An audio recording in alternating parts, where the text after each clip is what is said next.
오늘 우리가 읽은 이 말씀이 그 앞에 7장 10절부터 24절까지의 말씀과 굉장히 대조가 되는 그런 이야기인데요. 7장 10절부터 24절까지 얘기는 비가 오기 시작해서부터 이 세상의 제일 높은 산 거기서부터 7m 이상 더 높이 어마어마한 물이 덮여지는 사건. 결국은 그래서 방주에 타지 않은 모든 사람과 짐승까지 다 전멸되어 죽는 과정을 설명하는 내용이라면, 이제 8장 1절부터 12절까지는 완전히 반대로 하나님께서 이 세상을 덮고 있던 물들을 싹 말려버리시고, 그리고 방주에 물 위에 떠다니던 이 방주가 아라랏산에 머물게 되고, 그리고 이제 땅이 마른 땅이 나오면서 방주 속에 갇혀 있던 이 사람들이 나와서 이제 새로운 인류의 역사가 시작되어지기 전 요까지 이 내용이 완전히 이제 비교하도록 이렇게 기록이 됐거든요. 그럼 이걸 비교하는 좋은 방법이 있는데, 여러분 7장 10절을 한번 봅시다. 7장 10절에 보면 거기 숫자가 뭐가 나와요? 7일이 나오죠. 그런데 그 7일이라는 숫자가 앞에서 한 번 더 나왔어요. 몇 절입니까? 네? 4절. 4절 보면 거기도 7일이라는 말이 한 번 더 나오죠. 이거는 비를 내리기 7일 전, 그죠? 비를 내리기 7일 전에 하나님이 찾아와서 방주 속에 들어가라고 명령하시고, 그래서 13절에 보면 곧 그날, 비가 오기 시작하는 그날 방주 안에 들어가게 되어집니다. 그러면서 4절 보면 7일이면 내가 비를 얼만큼 내린다고요? 40주야. 77이 두 번 나오고 40이 나왔죠. 그리고 나서 이제 이 17절도 보면 홍수가 땅에 얼마 동안 내렸어요? 40일 동안 내렸죠. 그리고 이제 이 모든 것들이 덮여 있는 상태로 이제 150일을 지나게 되어져요. 그래가지고 여기에 있는 모든 생물들이 다 죽어버리죠. 자, 그런데 이제 8장을 보시면 우리가 이게 정반대로 숫자를 아까 우리가 살펴봤는데, 이게 정반대로 이제 나오는 걸 볼 수 있습니다. 8장 3절을 보세요. 거기 숫자가 뭘로 나와요? 물이 땅에서 물러가고 150일 후에 줄어들죠. 이제 150이 이제 제일 먼저 나오고, 그 다음에 6절을 보면 또 며칠 나와요? 40일 나오죠. 그리고 나서 우리가 이제 10절 보면 며칠 나와요? 7일. 그 다음에 12절 보면 또 7일 나오죠. 아까 7장에서 쓰여지던 순서와 정반대로 이렇게 쓰여지면서 숫자를 보면 점점 숫자가 7, 7, 40일, 150일 이렇게 늘어나다가 뒤에서는 150일에서 40일로, 다시 7일로, 7일로 이렇게 되어지죠. 그래서 이게 히브리어의 문장을 구성할 때 키아즘 구조라고 제가 전에 한번 말씀을 드렸던 적이 있었죠. A, B, C, D, 그 다음에 D-, C-, B-, A-, 이런 식으로 끝나는 이 구조를 히브리어의 키아즘 구조라고 말씀을 드렸는데, 여기서 딱 그런 방식으로 문장이 구성되어지면서 이제 이 8장에서는 방주 안에 있는 노아의 가족들을 살리기 위해서 물로 가득한 이 세상의 물을 점점 빼내는, 그래서 그 방주에서 나온 사람들이 살 수 있는 새로운 땅을 만드는 그런 과정이 여기 설명이 되어지는데요. 자, 우리 8장 1절 보면 하나님이 노아와 그와 함께 방주에 있는 모든 짐승들과 가축을 뭐 했어요? 기억하셨다. 하나님이요 어마어마하게 비를 쏟아 부어 가지고 40일 동안 비가 쏟아져 가지고 세상의 제일 높은 산도 다 물에 잠기고 그 후로 150일 동안을 이 물이 지구를 다 덮고 있었어요. 그동안에 방주에 타고 있던 요 노아의 8 식구 그리고 데리고 들어가는 수많은 짐승들 방주 안에 꽉 갇혀 있는 신세예요. 아마 요즘 저와 여러분이 전염병 때문에 어디 나가지 못하고 사람들 만나지 못하고 대부분의 시간을 집안에서만 이렇게 지내는 거하고 거의 비슷하지 않을까. 아마 우리보다 심하면 심했지 우리보다 못하지 않았어요. 그래도 우리는 밖에 좀 나올 수는 있잖아요. 산에 운동하러 갈 수도 있고요. 마트에 뭐 사러 갈 수도 있고 교회 예배도 드리러 오고 이런 식으로 되잖아요. 그러나 지금 이 방주 안에 있는 사람들은 문 열고 나와도 갈 데가 없어요. 그렇죠? 다 뭐 온 세상이 다 물로 막 가득 찼는데 물 위에 지금 둥둥 떠다니고 있는데 그 어마어마한 물로 덮여서 엄청 깊은 곳에 어디를 수영을 하고 뭐 놀고 그런 겨를이 어디 있겠어요. 진짜 답답하고요. 진짜 힘들었을 거예요. 그리고 여러분 이 방주 안에 있는 동안에 데리고 들어간 수많은 짐승이 있잖아요. 걔네들 매일 먹이고 치워줘야 돼요. 짐승들이 지가 싸고 지가 치우나요? 못 치우잖아요. 그러니까 이거 방주에 있는 이 노아의 8 식구가 매일 먹이고 또 매일 치우고 이런 일을 해야 돼요. 그러니까 아마 눈코 뜰 새 없이 바빴을 거예요. 짐승이 뭐 수없이 많았잖아요. 엄청난 종류들이 있는데 이거 다 먹여야 되고 이거 다 치워야 되고 그러려면 이게 보통 일이 아니라고요. 그러나 어쨌든 어마어마하게 답답하고 냄새나고 막 굉장히 지금 힘든 이런 상황이었을 거예요. 자, 그런데 그런 방주 안에 있는 노아의 8 식구를 그리고 그 안에 있는 갇혀 있는 짐승들을 하나님 뭐 했다고요? 기억하셨다. 하나님이요 한순간도 하나님의 구원받기 위해서 택하신 백성을 잃어버리지 않으신다고 하셨어요.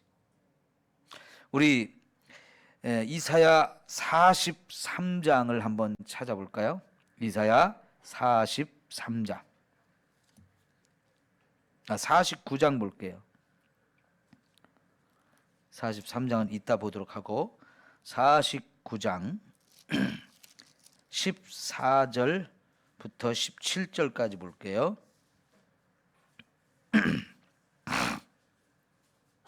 이사야 49장 구약성경 1029쪽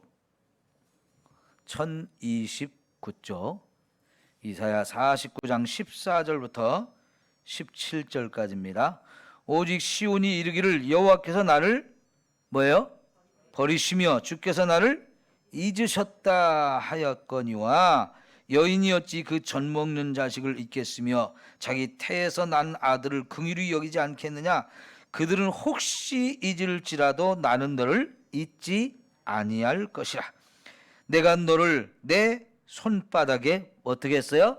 새겼고 너의 성벽이 항상 내 앞에 있나니 내 자녀들은 빨리 걸으며 너를 헐며 너를 황폐하게 하던 자들은 너를 떠나가리라. 아멘. 여러분 지금 막 나라를 빼앗기고 저 바벨론에 끌려가서 고통받고 있던 이스라엘 백성들이 앞으로 이런 소리를 할 거라는 거예요. 하나님 우리 잊어버렸어. 그러니까 우리 여기 먼 곳에 끌려와서 종살이 하면서 고생 엄청 하고 있는데 하나님 우리 다 잃어버리고 완전히 버린 거야. 이런 생각할 거라는 거예요. 그런데 하나님은 절대로 자기 백성을 잃어버리지 않는다는 거예요. 비록 죄를 짓고 지금 벌을 받고 그래서 나라를 잃고 저 바벨론의 포로로 끌려가서 막 여기저기 흩어져 가지고 종살이를 하고 있는 형편이지만 그들이 어디에 있든지 어떤 상황, 어떤 형편에 있든지 결코 잊지 않는다는 거예요. 혹시라도 세상에 자식을 낳은 어미가 제 자식을 잃어버리는 일이 있다 할지라도 하나님은 너희를 안 잊어버린다. 여러분, 어찌 여인이 자기가 낳은 자식을 잃어버리겠습니까? 그런 일이 있을 수 없잖아요. 하나님은 더하다는 거예요. 아예 우리를 자기의 손바닥에다가 새겨 놓았다는 거예요. 그리고는 결코 잃어버리지 않는. 그래서 결국은 18절로 그러니까 내 눈을 들어 사방을 보라 그들이 나 다 모여 내게로 오느니라 하시면서 하나님이 그렇게 흩어져 있는 사람들 다 불러서 다시 하나님께로 돌아오게 하고 고국 땅으로 돌아오게 하는 날이 있을 거라고 얘기했어요. 근데 이렇게 됐어요, 안 됐어요? 70년이 지난 후에 진짜 이렇게 됐죠. 자, 그러듯이 여러분, 하나님께서는 자기 백성을 결코 잃어버리지 않아요. 만약 하나님께서 구원하기로 작정한 그 사람들 잃어버리기로 하셨다면 홍수가 나서 이렇게 온 세상을 심판할 때 노아의 가족 구원하지 않았을 거예요. 방주 만들라고 하지 않았을 거예요. 죽든지 말든지 그냥 내버려뒀을 거예요. 그러나 하나님이 처음부터 홍수를 내려가지고 멸하기 전에 충분히 그걸 준비하도록 방주를 만들 수 있는 기회도 주시고 방주를 만드는 방법도 다 가르쳐주고 이렇게 해서 방주를 만들게 했어요. 그리고 이제 방주 안에 들어갔을 때 안전하게 문을 닫은 다음에 비를 내려가지고 비가 막 어마어마하게 쌓이면서 이제 방주가 둥둥 물에 떠다닐 때도 하나님은 계속해서 이 방주를 보호하셨죠. 그리고 비가 그쳤어요. 그래도 여전히 방주에 갇혀서 나오지 못하고 있는 이 사람들 하나님이 기억하셨다. 여러분, 이제 출애굽기도 2장에 가면 애굽에서 막 종살이 하고 있는 이 요셉의 후손들, 요셉이 죽고 나서 요셉을 아는 왕들이 다 죽고요, 그 시대의 사람들도 다 죽었어요. 새로운 정권이 들었었어요. 애굽의 새로운 정권이 이 요셉의 후손 이스라엘 백성들이 숫자가 많다고 그냥 두면 큰일 나겠다면서 갑자기 노예로 만들어서 엄청 고통을 받게 했어요. 그래서 그들이 막 부르짖었어요. 하나님 어디 계셔요? 우리 좀 살려주셔야 되네. 왜 우리가 이렇게 지금 종살이를 해야 됩니까? 막 부르짖는데 하나님 대답 안 하셨어요. 그때 이스라엘 백성들의 마음이 그랬을 거예요. 하나님이 우리를 잊어버렸어요. 그런데 하나님이 이제 모세를 통해서 이스라엘 백성을 구원하기 전에 거기 나오는 걸 보면 하나님이 자기 백성들의 고통을 기억하시고 그리고 아브라함에게 한 약속을 기억하셨다. 하나님은 결코 잊지 않을 것에 대해서는 잊지 않으셔요. 네? 잊지 않아야 될 건 절대로 안 잊으시는 분이에요. 그래서 이제 하나님이 구원하는 일을 하시는데 참 여기 1절에 우리가 꼭 주목해서 좀 살펴봐야 될 단어가 있는데요. 자, 물을 막 온 세상을 덮고 있는 그 물을 없애기 위해서 하나님이 사용한 방법, 거기 뭐라고 나와 있어요? 바람을 땅 위에 불게 하심에 물이 줄었고 그랬어요. 뭘 통해서 물을 줄였다고요? 바람이라는 거. 이 바람이라고 하는 이 단어가 히브리어로 루아흐 하는 단어거든요. 한번 따라서 해보시겠습니까? 루아흐. 그냥 흐 하지 말고 흐 이렇게 가래침 뱉듯이 하는 그런 단어, 그렇게 발음을 해야 되는 거예요. 한번 해보실까요? 루아흐. 네, 우리나라는 그런 발음이 없는데 히브리어나 독일어나 이런 데 가면 이런 발음이 있어요. 많아요. 중동 사람들 이런 발음이 많아요.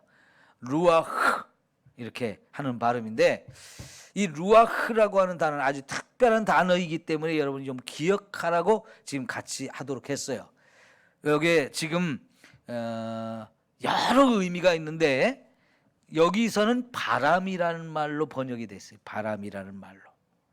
근데 이게 사람에게 적용되어 사용될 때는 첫째는 호흡이라는 단어, 두 번째는 생명이라는 단어, 세 번째는 영혼이라는 단어, 그 다음에 정신, 마음, 다 여기에 이런 의미가 다 들어있는 하나의 단어이지만 다양한 이런 의미를 가지고 있어요. 또 이 단어가 하나님께 적용이 돼서 쓰여질 때도 있는데 그때는 뭐냐면 하나님의 성령을 의미하는 단어예요. 요게 요 단어가 어디에다 적용이 됐느냐에 따라서 이제 그때 거기서 사용된 의미를 우리가 찾아내야 되는데, 자, 예를 들면 성경에서 이 루아흐라는 단어가 제일 먼저 쓰여진 게 창세기 1장 2절이에요. 거기 보면 하나님이 천지의 태초에 천지를 창조하셨다고 했죠. 그렇죠? 땅은 그 다음에 어떻게 따랐어요? 혼돈하고 공허하며 흑암이 깊음 위에 있고 그 다음에 뭐라고 그랬어요? 하나님의 신이 수면에 운행하시더라, 그렇게 표현이 나와요. 자, 하나님이 지으신 이 세상이 하늘과 땅을 만드셨는데 땅의 상태를 보니까 어둠이 캄캄해요. 왜냐하면 빛이 없으니까. 그리고 하나님 만드신 땅이 혼돈하고 아주 공허하다고 그랬어요. 그리고 그 지구를 이 물이 탁 덮고 있어요. 그 덮은 물 위에, 수면 위에 누가 운행하셨다고? 하나님의 신이 운행했다. 그 하나님의 신이라고 쓰여진 단어가 여기서 쓰여진 루아흐하고 똑같은 단어예요. 그러니까 여러분, 창세기 1장 2절에 하나님이 천지를 창조했을 때 맨 처음의 모습은 이 지구를 물이 가득 이렇게 차가지고 덮어 있는 상태였고, 그 상태에서 하나님의 신이 탁 이 수면 위에 운행하시면서 이 지구, 하나님이 만드신 만물을 지금 잘 돌보고 있었어요. 그러다가 이제 빛이 있으라 하시면서 이제 하나씩 창조하는 상황이 나오는데, 1장 2절에 수면 위에 하나님의 신이 운행하시는 것과 비슷한 이런 모습이 지금 8장 요 1절의 상태예요. 물이 막 어마어마하게 와서 온 세상을 다 물로 덮었잖아요. 이거 하늘에 비가 많이 와, 그죠? 그 위에 뭐가 불어요? 바람이 불어요. 그러니까 여기서 사용된 단어가 루아흐라는 똑같은 단어인데, 창세기 1장 2절에서는 거기서 하나님의 신, 성령으로 번역이 되어졌고요, 여기서는 바람으로 번역이 되어졌어요. 근데 그 똑같은 단어가 창세기 2장에 가서 사람을 창조하시는 2장 8절에 보면 사람을 창조하는 얘기가 나오는데, 흙으로 사람을 지으시고 그 코에 뭘 불어넣었어요? 생기를 불어넣으시니 할 때 그 생기가 바로 루아흐예요. 루아흐. 이게 사람에게 적용되어질 때는 호흡이라는 말로 번역이 되기도 하고, 그 생기가 그 흙덩어리 속에 들어가니까 사람이 생령이 되었다. 그 생령이 되어진 상태, 그 사람의 영혼, 이런 걸 의미하는 단어가 바로 이 루아흐라는 단어예요. 그런데 지금 이 8장 1절에서 물로 가득 차 있는 이 지구에 물을 없애는데 하나님이 바람이라고 하는 거, 루아흐를 사용해서 이걸 없앴대요. 자, 보니까요, 바람을 땅 위에 불게 하심에 물이 줄어들었고 기품의 샘과 하늘의 창문이 닫히고 그랬죠. 그러니까 여기 기품의 샘, 하늘의 창, 이거는 2절은 7장 11절에 큰 기품의 샘들이 터지고 하늘의 창문들이 열려서 40주야를 비가 땅에 쏟아지게 했다. 그 말을 이제 딱 끝이게 된 거예요. 막 땅에서 막 솟아나오던 물도 딱 멈추게 하고 하늘에서 내리는 비도 그치게 하셨어요. 그러면서 이제 땅 위에 가득한 물을 없애는데 바람이 불어가지고, 자, 3절에 보면 8장 3절, 물이 땅에서 물러가고 점점 물러가서 150일 후에 줄어들었고 일곱째 달 곧 그 달 11의 날에 방주가 아라랏산에 머물렀으며 물이 점점 줄어들어. 그러니까 물이 점점 줄어들었다, 이렇게 표현해요. 점점 줄어들었다. 예? 자, 그래가지고요, 이 점점 줄어드는 이 속도를 좀 우리가 대충 계산해 볼 수가 있는데요. 여기 제일 높은 산, 여기 아라랏산에 방주가 머물렀다고 그랬죠. 예? 방주가 아라랏산에 머물렀는데 이 아라랏산이 어디에 있느냐? 지금 터키 동쪽, 얼마 전에 제가 한번 말씀드렸던 에덴이라고 하는 곳이 어디였을까 추측을 할 때 제가 요 아르메니아라고 하는 나라를 한번 설명한 적이 있어요. 터키 동쪽에 아르메니아라는 나라가 있고요. 그 아르메니아 또 오른쪽에 터키 오른쪽에 아르메니아가 있고 그 오른쪽에 또 아제르바이잔이라는 나라가 있는데 그 아르메니아와 아제르바이잔 사이에 전쟁이 작년에 있었어요. 그런데 요 아제르바이잔하고 터키가 같은 민족이에요. 그 가운데 아르메니아라고 하는 나라를 가운데 두고 양쪽에서 막 공격을 해가지고 아르메니아가 졌어요. 근데 이 아르메니아라고 하는 나라 거기에 아라랏산이 있고 이 아르메니아 사람들은 지금도 굉장히 예수님을 잘 믿는 기독교 국가예요. 그 나라에 아라랏산이라는 곳이 있어요. 거기에 보통 5,000m 이상 되는 산봉우리입니다. 그 당시에는 여기가 아마 세계에서 제일 높은 산이었으리라고 생각이 되는데 그 산 밑으로 또 수없이 많은 산들이 있는데 다른 산들은 한 3,000m급 산들이에요. 그래서 이 높이가 한 2,000m 정도 차이가 나거든요. 근데 그 2,000m 정도 되는 이 물 높이가 줄어가지고 이게 주는데 속도가 하루에 20m 이상씩 줄어야 이게 빠질 수 있는 길이. 그러니까 여러분 물로 가득 찬 이 땅에 하나님이 물을 줄이는데 하루에 20m 이상씩 물이 줄어드는 거예요. 도대체 어떤 방법을 쓰면 그렇게 될까요? 그거를 줄이는 방법 중에 하나가 여기 하나님 바람이라고 했어요. 바람. 우리가 생각할 때 제일 센 바람이 언제 불어요? 지금까지 우리가 경험한 바람 중에 바람이 제일 세게 불 때 여름에 태풍 불 때죠.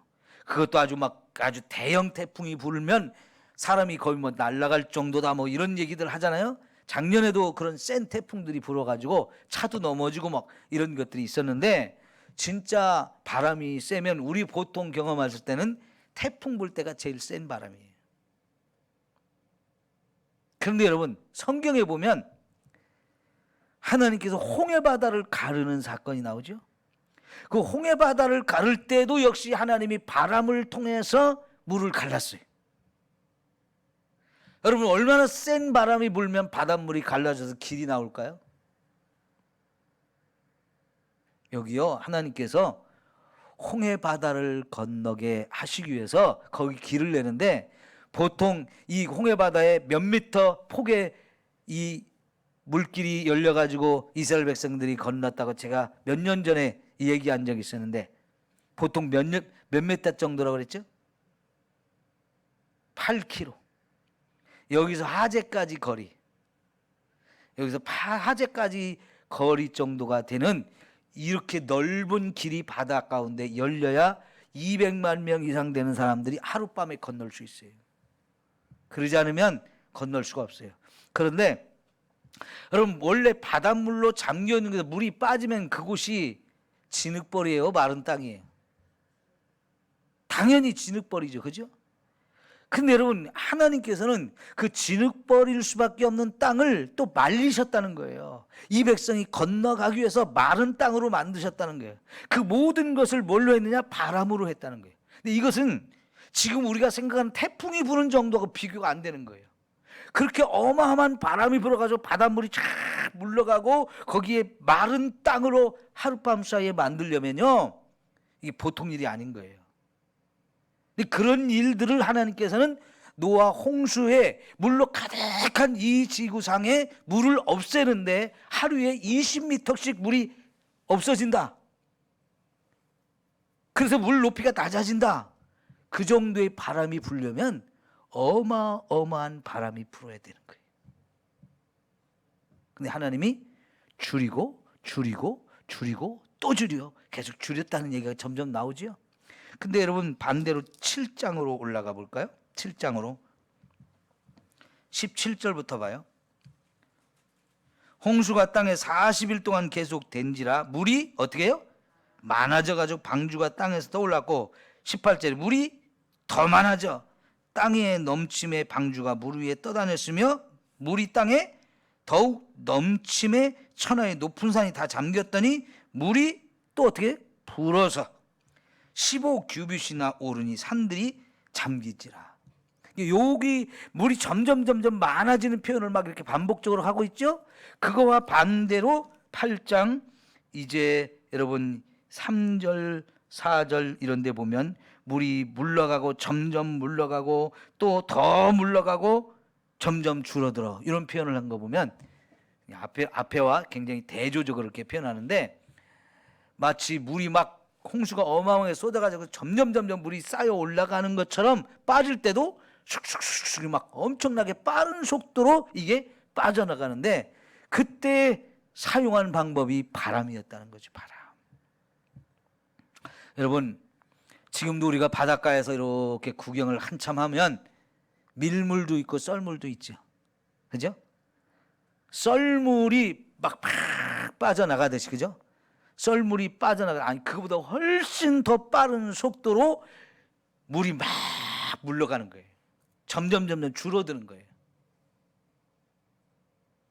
근데 여러분 그때 하나님이 사용한 방법이라고 추측해 볼 수 있는 것 중에 하나가 또 뭐 있냐면 바람을 어마어마하게 세게 불게 가지고 이 지구를 덮고 있는 물이 북극으로 일부가 가고 남극으로 일부를 하나님 보내셔 가지고 갑자기 샥 물을 끌고 바람으로 끌고 가서 거기서 꽁꽁 얼려는 거예요.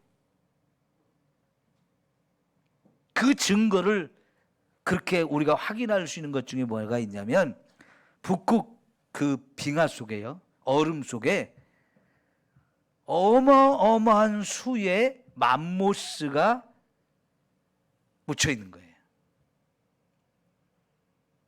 맘모스라고 여러분 들어보셨나요? 지금은 우리가 이 지구상에 없는 동물인데요. 없지만 그런 빙하 속에서 맘모스가 발견이 돼가지고 과거에 이런 어마어마한 짐승이 있었다는 걸 우리가 알게 되는데요. 코끼리보다 덩치가 더 큰 동물이에요. 코끼리보다 어마어마하게 덩치가 더 큰 동물이에요. 이런 동물들이 북극의 빙하 속에 한두 마리가 아니고 몇십 마리, 몇백 마리가 막 한꺼번에 이렇게 모여 있는 거예요. 그리고 꽉 얼어 있는 거예요. 근데 그것이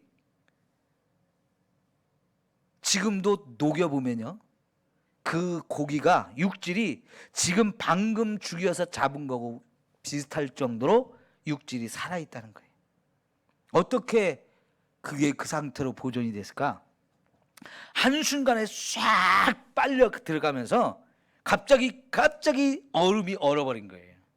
그러면 급냉을 시켜버리니까 그때 처음에 살아있을 때 모습 그대로 얼음 속에 그냥 갇혀가지고 그냥 얼은 채로 딱 지금까지 보존이 되어 있는 거예요. 만약 이런 게 한두 마리가 나왔다면은 그럴 수도 있지라고 생각할 수 있는데 이게 수십 마리, 수백 마리가 한꺼번에 모여가지고 거기서 딱 얼려져 가진 상태로 지금 발견되고 있는 거예요.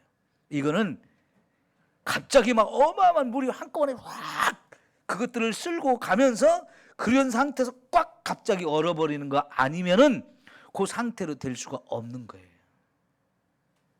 그러니까요, 이거는 이런 일이 있었다면 이거는 분명히 이 창세기에 나오는 노아 홍수 때 있었던 사건이고 이 물을 하나님이 갑자기 다 빼내는 과정 속에서 하나님이 그런 방법을 취해 가지고 일부는 막 바람이 불어 가지고 땅이 나오게 하면서 계속 수증기로 만들어서 하늘로 올라가서 구름이 되게 하고 일부는 또 북극으로 남극으로 탁 끌고 가서 거기서 갑자기 얼려 가지고 남극과 북극을 얼음으로 가득 채워 놓고 그러니까 땅을 덮고 있던 물들이 갑자기 쫙 빠져나가면서 이 땅이 나오고 그 마른 땅이 나와지는 과정으로 이렇게 하셨다고 우리가 이해할 수 있어요. 충분히 그걸 과학적으로 설명하고 검증할 수 있는 그런 이야기다라고 볼 수 있게 되어지는 거지요. 자, 그러니까 여러분, 하나님께서 사람을 심판하기 위해서 어마어마한 비를 내려가지고 온 세상을 물로 덮게도 하셨지만 그 온 세상이 덮인 물을 또 다 빼셔가지고 물은 물대로 바다 위에 모이게 하고 또 육지가 드러나서 그 육지에서 방주에서 나온 사람들이 다시 살 수 있는 일을 만드시는 하나님, 그 하나님이 저와 여러분이 믿는 하나님이셔요. 그 하나님이 세상을 심판해서 다 멸하기도 하시고 그 멸망받는 그 가운데서도 구원받을 사람은 반드시 구원해내서 저와 여러분을 천국으로 보내서 거기서 영원히 살게 하실 분임을 우리는 믿습니다. 그 하나님을 우리가 믿는 거예요. 지금 하나님 보인다 안 보인다, 그래서 계시다 안 계신다, 이런 소리 함부로 할 게 아니에요. 하나님은요, 요한계시록에 보니까 나는 처음이요 마지막이라, 알파와 오메가라, 시작과 끝이다, 이런 이야기를 여러 번 하셔요. 그러니까 하나님이 세상을 창조해서 역사를 시작하신 분이기도 하고 끝내실 수 있는 분이기도 한데, 지금 그걸 축소해서 이 노아 홍수라는 사건을 통해서 하나의 큰 사건으로 우리에게 보여줘요. 홍수를 시작하신 분도 아니고 하나님이고 그걸 끝내시는 분도 하나님이시에요. 이런 하나님이 죄에 대해서는 반드시 심판해서 멸망당해야 될 자는 하나도 남김없이 다 죽이셔요. 그러나 그런 가운데서 하나님이 살려야 되겠다, 이 사람은 살려야 될 사람이야, 그러면 하나님이 가장 안전하고 가장 확실한 방법을 통해서 그 사람을 살려주십니다. 그 대상이 하나님을 믿는 저와 여러분이에요. 노아와 그 가족들을 이렇게 살려주듯이 오늘 하나님 교회 안에 들어와서 예수님을 제대로 믿고 진실되게 이 믿음을 가지고 끝까지 살아간다고 하면 하나님 분명히 저와 여러분을 다 책임져 주시고, 아까 방주 안에 있는 그들을 하나님이 기억하셨다 그랬죠. 저와 여러분을 꼭 기억하셨다가 하나님이 그날에 한 사람도 잃어버리지 않고 다 구원해 주실 줄 믿습니다. 이게 하나님이시에요. 하나님 믿기 잘했어요, 잘못했어요? 믿으나 마나요? 아니죠? 믿기를 너무너무 잘했어요. 그죠?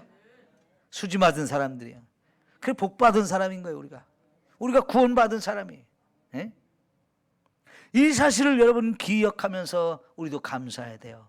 하나님, 나도 죽을 수밖에 없는 인생인데 나 같은 죄인을 살려주셨습니다, 감사합니다 하면서 진짜 하나님의 구원의 은혜를 감사하고 끝까지 신앙생활 잘합시다. 끝까지 잘해야 돼요.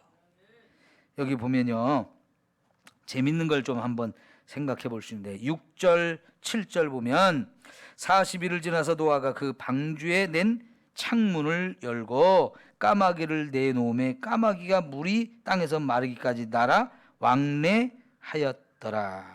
자, 물이 얼마나 이제 없어지고 땅이 말랐는지 이걸 확인하기 위해서 제일 먼저 까마귀를 내보냈대요.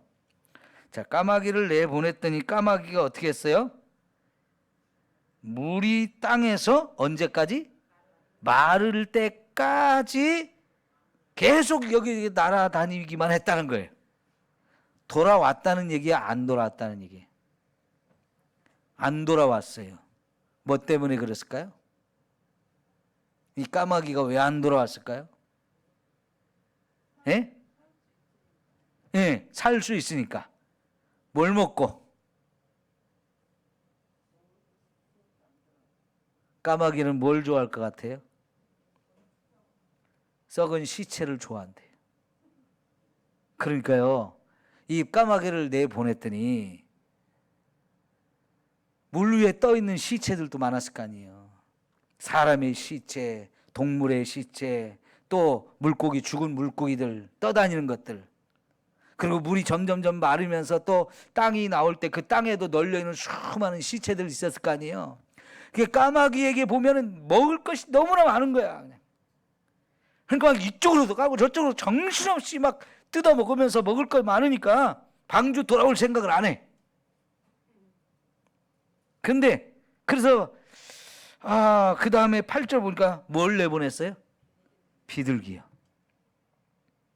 비둘기를 내보냈더니 비둘기를 내놓아 지면에서 물이 얼마나 줄었는지를 알고자 하매 온 지면에 물이 있으므로 비둘기가 발붙일 곳을 찾지 못하고 어떻게 했어요? 방주로 돌아왔어요. 그에게로 오는지라 그가 손을 내밀어 방주 안 자기에게로 받아들였다. 자, 비둘기는 어떻게 했다고요? 막 여기저기 날아보다가 앉을 데가 없어. 왜요? 까마귀처럼 시체 위에 내려 앉을 수도 있잖아요. 그죠? 근데 비둘기는 그런 걸 안 하는 거예요. 그런 데는 앉지를 않는 거예요. 그래서 앉을 곳을, 내려 앉을 곳, 쉴 곳을 찾지 못해가지고 결국은 방주로 돌아와요. 그래서 그 방주로 다시 노아가 받아들였어요. 여러분, 여기 단순히 까마귀, 비둘기, 새라고 생각하지 말고 요게 방주 안에 있던 새들이거든요. 까마귀도 비둘기도 다 방주 안에 있던 새예요. 그래가지고 하나님이 살려주셨어요. 홍수 속에서 다른 까마귀, 다른 비둘기 다 죽었어요. 요 방주 안에 들어온 애들만 살았어요. 그런데 요 방주 안에서 있다가 창문을 열고 노아가 딱 이렇게 밖으로 날려보냈더니 까마귀라는 놈은 먹을 것이 많다고 썩은 시체 파먹는 게 정신없어가지고 돌아올 생각을 안 했어요. 근데 비둘기는 날아서 슉 돌아보다가 앉을 곳이 없다고, 나 저 시체 위에는 앉을 수 없다 하면서 다시 돌아왔어요. 이걸 방주 안에 들어간 사람이라고 생각해 보세요. 오늘 저와 여러분이라고 한번 생각해 보세요. 저와 여러분은 까마귀과 할까요? 비둘기과 할까요? 예? 까마귀처럼 살 것 같아요? 비둘기처럼 살 것 같아요? 비둘기처럼 살아야죠? 그게 소망이죠? 그게 원하는 거죠? 마음은 원이로되. 응? 마음은 원이로되 먹을 것이 너무 많아 보여. 까마귀는 먹을 것에 욕심이 많다 그러잖아요. 분명히 교회를 다니는 사람들 중에도 까마귀 같은 인생들이 있단 말이에요. 교회 밖을 나가서 이렇게 돌아다니다가 요것도 먹을 거고 요것도 먹을 거고 그냥 눈이 번쩍거리면서 그냥 교회 돌아올 생각을 못해. 그냥 미쳐가지고 마음을 빼앗겨서 그게 더러운 줄도 모르고, 에? 가서는 안 되는 것인지도 모르고 그냥 막 여기 먹을 거 많다고 그냥 여기저기 질퍽거리면서 날아다니에 바쁘는 거예요. 여러분, 그런 사람 분명히 교회 안에도 있죠. 예? 저 여러분 진짜 비둘기과가 돼야 돼요. 그런 시체에 마음 빼앗기고 그런 거 먹겠다고 달려가서도 안 되고 거기가 쉴 곳이라고, 거기 안식 얻을 곳이라고 그렇게 착각하고 그런 데 가서 그냥 함부로 내려앉아가지고 마음 뺏기면 안 된다는 거예요.